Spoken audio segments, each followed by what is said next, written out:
Hey guys, welcome back to my YouTube channel.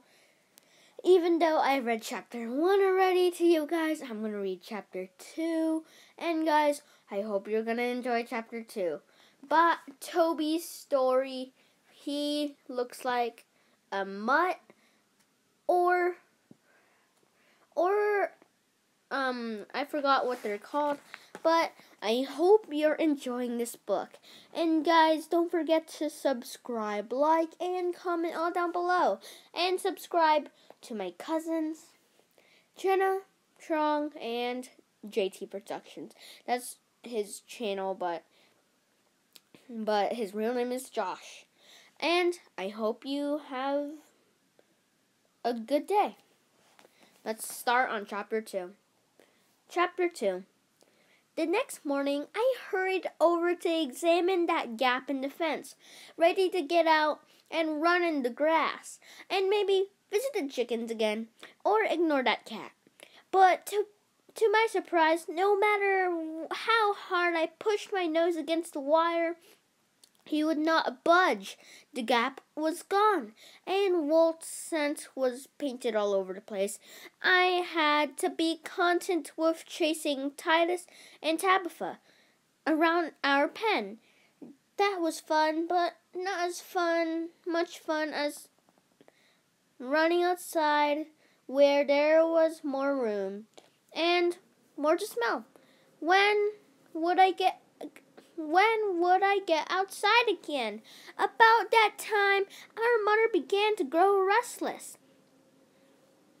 When we'd snuggle up to her and feed, once or twice, she even got up and moved away from us, leaving us yipping for more. On one of those days, Waltz came into the pen with a bowl in each hand. Something in these bowls smelled exciting. It made my tail wag eagerly. When Walt set the bowls down, I dashed over to investigate one of them. Inside was a soft brown mush. I stuck my nose into it and sniffed hard. Then I had to sneeze and make my head to get brown blobs off my muzzle.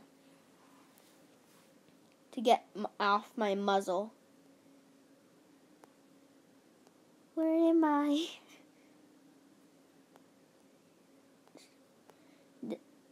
Titus licked my face to help get it clean. My other brother and sisters were sniffing and licking the stuff in the bowl. I saw Tess bite at it. That seemed like a good idea.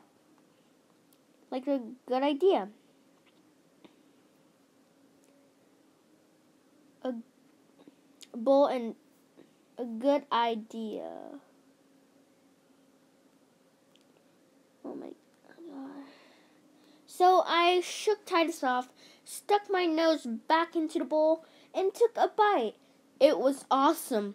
Eating rather than drinking was a little strange when the bowl was empty. There was a mush on my nose. There was some in my belly as well. The next day, Walt brought more of the mush, and we all knew what to do right away. And once the bowls were empty, he did something even more exciting. He opened the gate to our pen. We dashed outside, bumping into each other in our eagerness to explore. Something was waiting for us in the grass. Black, squarish, sort of something with 4 wheels.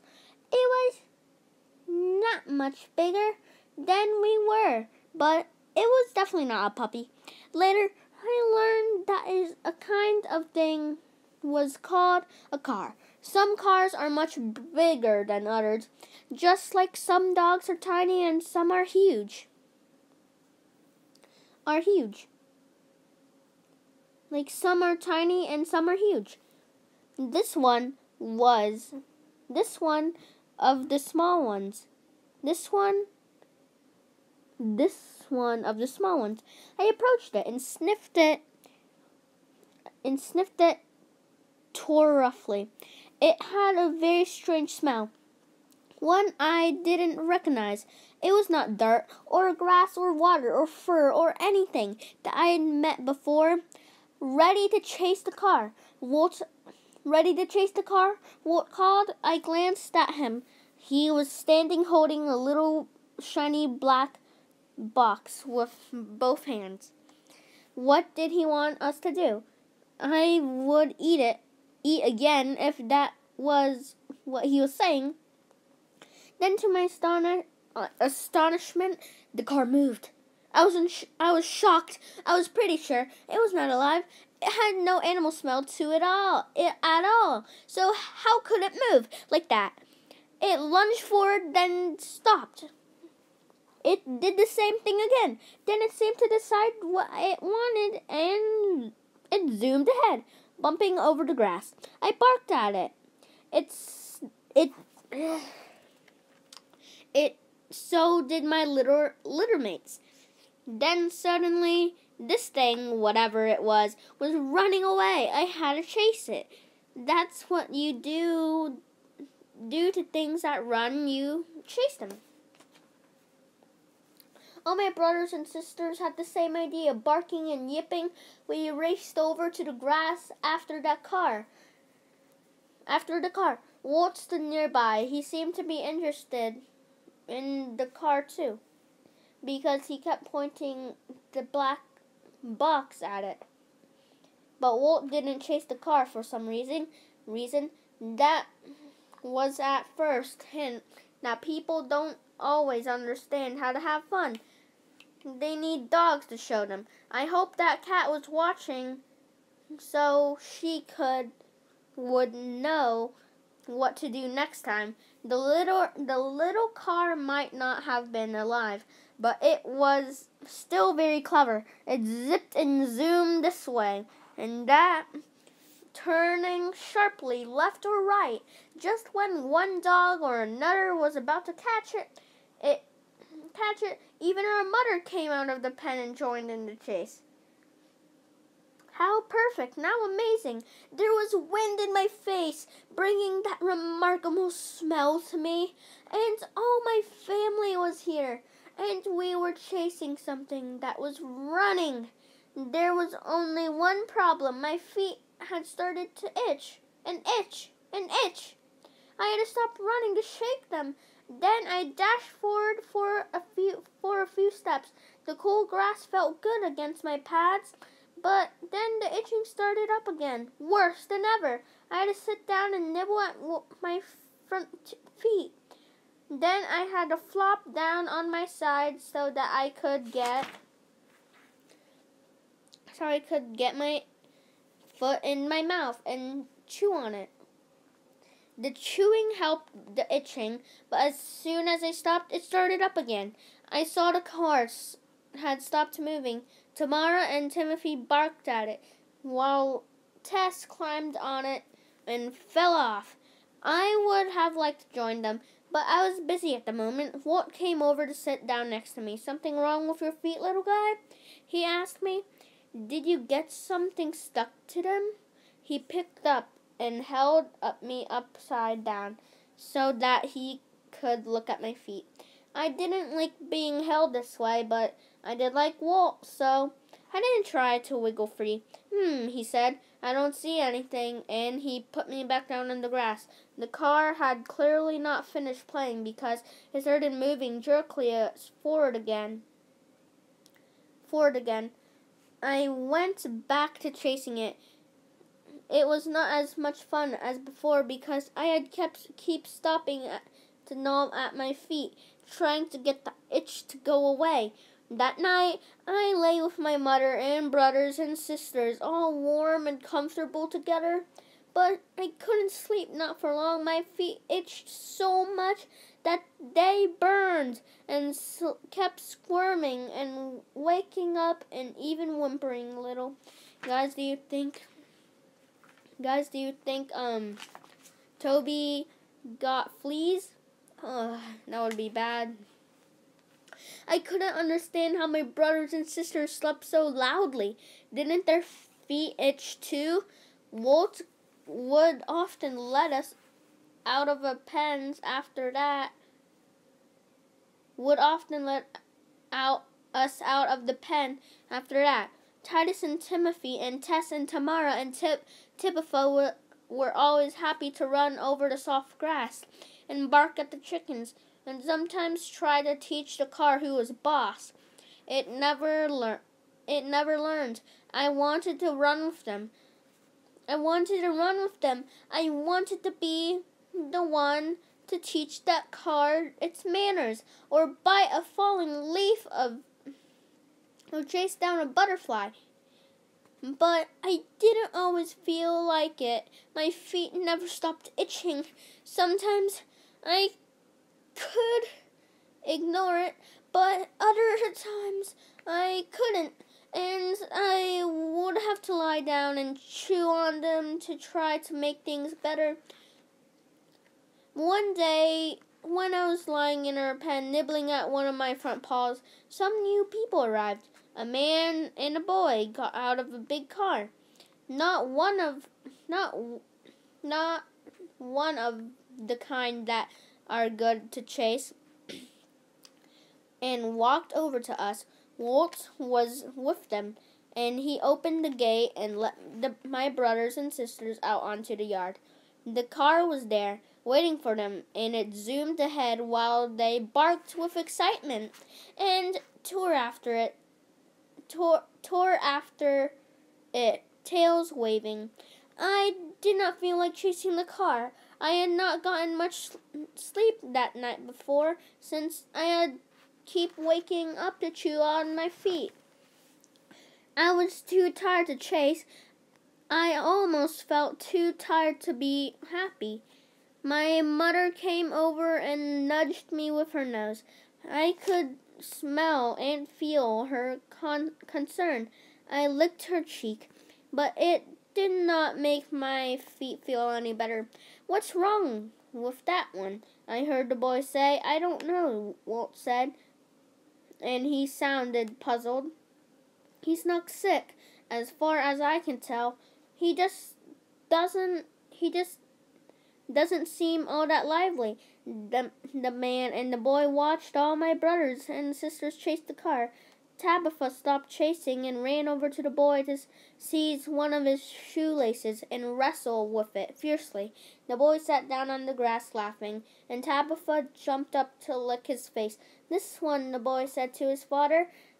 "Think she'll make a good hunting dog?" the father asked. Walt chuckled. "Never seen a beagle yet, that wasn't," he answered. "So Toby's a beagle." "That she'll make a good hunting dog?" the father asked. Walt chuckled. "Never seen a beagle yet, that wasn't he that yet was that what never seen a beagle yet, that wasn't," he answered. "They all love to chase down anything that moves. It's bred into them." The man and Walt talked a little more, and then the boy scooped up Tabitha in his arms and held her snugly as they walked back toward their car. I lifted my head and watched them go. My mother barked once, and then they sat down next to me. Tabitha was going with this boy. I realized she would not be coming back. My sister had been part of my family, but at that moment I understood that things had changed. She'd belong to a new family now. It was a little sad, but it was right too. Dogs belonged with human families. Human families needed dogs. I couldn't help wondering whether this new family would have wanted me. If I'd chased the car like Tabitha, the same thing happened again and again. In the next few days, people drove up in big cars and watched as my brothers and sisters chased their little car through the grass. Sometimes I would leave the pen with them, but I didn't have the energy to chase the car. It felt better to lie in the shade and nibble at my feet when the itching got too bad. The new visitors talked with Walt. Lots of them mentioned hunting birds. They'd say, I need a good bird dog. or got to have one who can go after rabbits. Often they'd pick up a puppy and leave. After a man and woman had left with Tess, Walt came to sit next to me with a sigh. I don't know what I am going to do with you, Toby, he said, running behind my ears. You're a cute little guy, for sure, but nobody around here is going to pay for a beagle who doesn't want to hunt. Titus was next to go. Then Timothy left with a family who had two little girls, and finally Tamara vanished in the arms of a tall, gangling teenage boy. Walt waved goodbye to the boy who took Tamara, and then came and put me back in the pen with my mother. Toby, boy, he said, and I could hear sadness in his voice. I can't even give you away for free. I'd hate to take you to a shelter, but this is a working ranch. You know, everyone here has a job. I can't afford to keep an animal who doesn't do something useful. I knew he was sad, and I wished I could do something about it. I looked at his hands, and then lay down in a patch of dirt. With a sigh, I was tired. My mother came and nudged me with her nose. She walked a few steps away and looked back at me. I thought she wanted me to do something. What was it? She came back to nudge me again. This time she ran away. Once again she stopped and looked back. I knew I knew what she wanted now. Every dog knows the signal for chase me. She was trying to tell me that if I would only run, I could belong to a family too. But I was too busy to run just then. One of my back feet itched and burned. I needed to lick it and bite it, as if the itch were an enemy. I could drive away if I were fierce enough. I couldn't chase my mother. After a few moments, my mother returned to the side. She'd lay down next to me, curling her body around mine. It felt good, and I leaned into her. She licked the top of my head. I loved being with my mother. I loved her closeness, and her smell, and her warmth. But I knew deep down that I should belong to a human family, just like my brothers and sisters. But if I never found my human family, what if nobody wanted me? Chapter 3, guys. So, guys, I hope you enjoyed Chapter 2. Pretty sad, guys. But I hope the book will get a little happier. And, guys, I hope you had a good day. And don't forget to subscribe to the channels that I recommended to you. And guys, have a good day and peace out. Bye. See you next time.